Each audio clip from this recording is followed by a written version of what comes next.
Whether they were true love matches or bad romances, these rock and roll relationships have given us some of the greatest music ever made. They say our love won't pay the rent. But you know what will?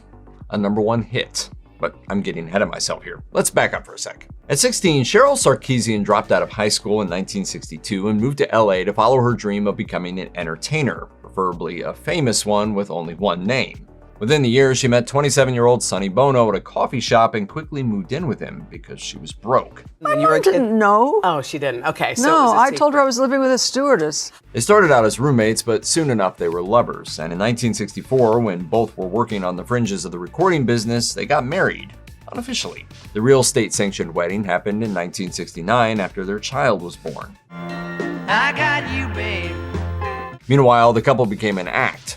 Sonny and Cher released their first album in 1965, and their single, I Got You Babe, went gold. 9 more top 40 hits followed, as did the Sonny and Cher Comedy Hour variety program, but by the mid-70s, their relationship was done. They divorced in 1975. After I left Sonny, I started to kind of grow, but I was 27, but I was 16. Cher moved on, launching what would be a massively successful solo career and finding new love. Didn't take long. On June 30th, 1975, soon after her divorce was final, Cher married Gregg Allman of the Allman Brothers Band. But 9 days after their wedding, Cher filed for divorce over Allman's alcohol and heroin abuse. She changed her mind and decided to try to work it out. Eventually, the two very different superstars had a son together, Elijah Blue Allman.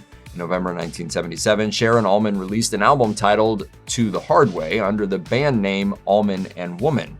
The album didn't chart, and the band name? That was probably a good sign that the couple was headed for divorce court. By 1979, the romance was over, and both singers moved on to long, prolific, hugely successful careers. Just not together.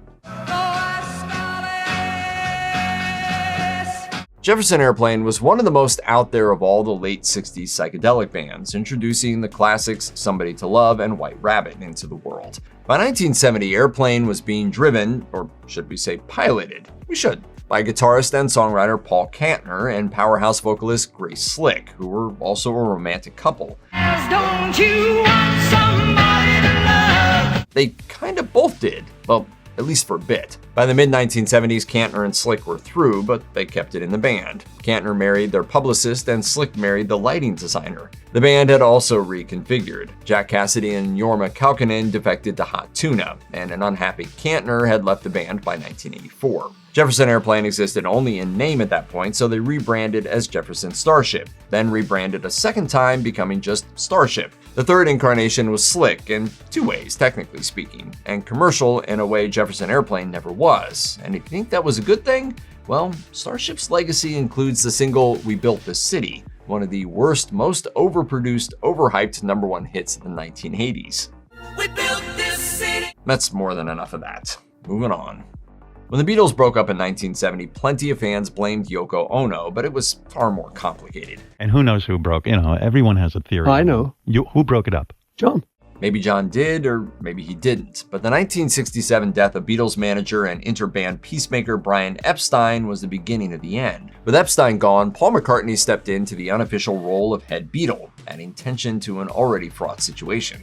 Meanwhile, John Lennon had met Ono at an art show in 1966. The pair fell hard for each other, basically becoming inseparable, which distracted Lennon and irked his bandmates, but creative tensions among the Fab Four had long been brewing. Without Epstein, they came to a head. After the Beatles broke up, Lennon and Ono, now married, formed the Plastic Ono Band, who were co-credited on Lennon's first solo LP, and their collaboration led to the #2 hit Woman. I know you understand. Once the Beatles were done, McCartney and his wife Linda also began to work together. His second album of the 70s, Ram, is credited to Paul and Linda McCartney. Eventually, both McCartneys formed the core of the band Wings, with Paul singing and, of course, playing bass, while Linda handled the keyboards. Would Fleetwood Mac have achieved icon status without all the behind-the-scenes romantic drama? Who knows? What we do know is that the band turned their bad romances into one of the most iconic albums of all time, so their pain was music's gain. The album was called Rumors and wasn't really an accident. Peak Fleetwood Mac consisted of one drummer and two former couples who continued to make music together. Christine and John McVie met when her band, Chicken Shack, opened for an early incarnation of Fleetwood Mac. He was engaged to someone else at the time, but it wasn't long before the two were married and Christine had joined the band. Meanwhile, drummer Mick Fleetwood wanted to bring in guitarist Lindsey Buckingham, who insisted that his girlfriend Stevie Nicks be part of the deal. The men were worried that the two women might not get along, so they had Christine meet Stevie to give her seal of approval. Ironically, Christine and Stevie probably had the longest lasting relationship of all of them, remaining friends for life. As for the McBees, they divorced in 1976 and managed to work together professionally by ignoring each other personally. At the same time, Buckingham and Nicks split, but they continued to bicker. To make matters worse, Nicks had a fling with Fleetwood, who was also suffering through a painful divorce after his wife cheated on him. It was a mess, but somehow Fleetwood Mac turned all that pain into art with Rumors. One critic called it a flawless record pulled from the wreckage of real lives. The band's three songwriters came up with numerous breakup songs and post-relationship laments inspired by other people in the group. For example, You Make Lovin' Fun is about Christine McVie's post-divorce rebound relationship. Imagine being John McVie and having to sing your ex-wife's ode to how much more fun her new lover is, hundreds, if not thousands of times. That's cold, Christine. Then there's this one. You can go your own way. Buckingham wrote Go Your Own Way as a message to Nicks, and she responded in kind. Well, who am I to keep you down? It was a musical catfight, but the musicians were so good that it was art. We were all writing songs about each other, basically, although we were unaware of it at the time. Sure they weren't. The point is that it really worked. Rumors went on to sell 21 million copies, won the Grammy for Album of the Year, and ranks high on any list of the greatest albums of all time. Was it worth it? Hell yes. Chris Frantz and Tina Weymouth met in 1971 when both were students at the Rhode Island School of Design. They became an official couple in 1972, and after teaming up with fellow student David Byrne, they created Talking Heads. And in 1974, they moved to New York and started to make a name for themselves. One of the defining bands of the New Wave movement, the artsy literate group released their first album, Talking Heads 77, in, obviously, 1977. That same year, Frantz and Weymouth got married. The couple provided the rhythm section for Talking Heads on all of its hits until the group split up in the early 1990s, including memorable tracks like Burning Down the House and Psycho Killer. Meanwhile, Frantz and Weymouth started a dance pop side project called the Tom Tom Club. Created in 1981, the group is best known for Genius of Love. The song never got above number 31, but it went on to be extensively sampled by R&B and hip-hop artists, notably on smash hits like Mariah Carey's Fantasy and Mark Morrison's Return of the Mac. Blondie was among the biggest American bands of the late 1970s and early 1980s. Their four number one hits, including Rapture and Heart of Glass, all sounded very different from each other, but they all came from the creative union of Debbie Harry and Chris Stein. They met in 1973 when Harry was a member of the New York glam punk band Elda and the Stilettos. Stein was so impressed that he managed to worm his way into the band, but a year later they moved on to form Blondie. Harry and Stein stayed together through all the ups and downs of Blondie, from the lows of paying their dues to the highs of international superstardom. In 1982, the band broke up. Stein had gotten very sick and his condition worsened on the road, with his weight dropping to just over 100 pounds. They canceled the tour, after which Stein was diagnosed with the autoimmune disease pemphigus vulgaris. Harry helped Stein recover, but they ended their personal relationship in 1987. 80s hitmaker and MTV star Pat Benatar was inducted into the Rock and Roll Hall of Fame in 2022. But while it was just her name on the album sleeves and video credits, Benatar has long been half of a duo alongside Neil Giraldo. He's been one of Benatar's primary songwriting partners, as well as her lead guitarist since her very first album, In the Heat of the Night. Giraldo's style pairs seamlessly with Benatar's high register and aggressive musical attack, and their collaboration has sent songs like Hit Me With Your Best Shot, Love Is a Battlefield, and Shadows of the Night to the top of the charts and into the classic rock canon. Benatar and Giraldo's relationship isn't just professional, it's personal. In 1982, the year they released their fourth album, Get Nervous, Benatar and Giraldo got married, and they've been together ever since.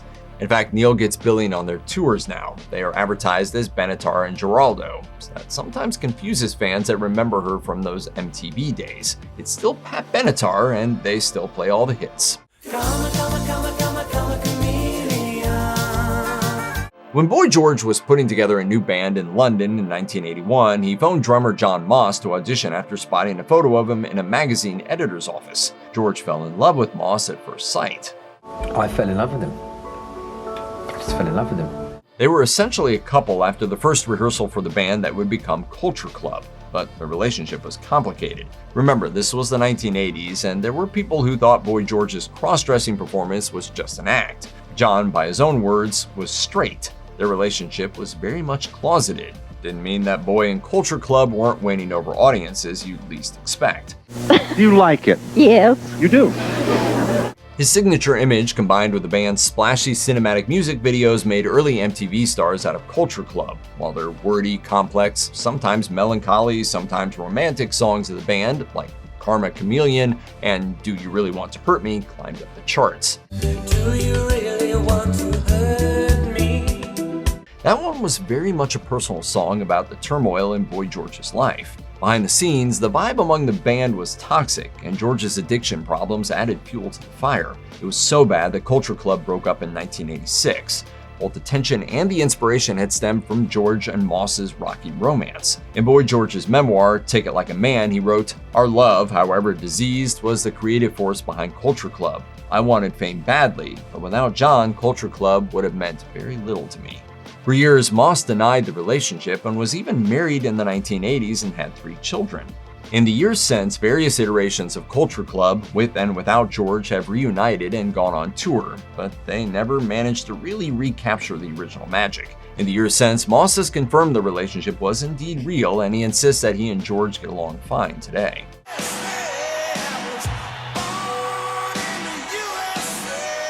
Bruce Springsteen's blockbuster 1984 album Born in the USA generated 7 top 10 hits and sold 17 million copies. To promote the album, and because Springsteen famously loves to perform live, he and his longtime group, the E Street Band, hit the road for a massive world tour, with one late addition, backing vocalist Patti Scialfa. Springsteen was in a relationship with actor Julianne Phillips. The couple married in 1985. But at the same time, Springsteen and Scialfa were on the road performing side by side nearly every night, and something was happening between them. Soon, photos came out of the two musicians getting cozy in public. Springsteen and Phillips separated and were soon divorced. As for Springsteen and Scialfa, their road romance was the real thing. They got married in 1991, have 3 children together, and continue to share the stage to this day. The return of gritty, straightforward rock in the early 2000s was largely initiated by the White Stripes. The 2-person act from Detroit originally earned a cult following with a few independent releases, then blew up with their 2001 LP White Blood Cells, featuring the single Fell in Love with a Girl.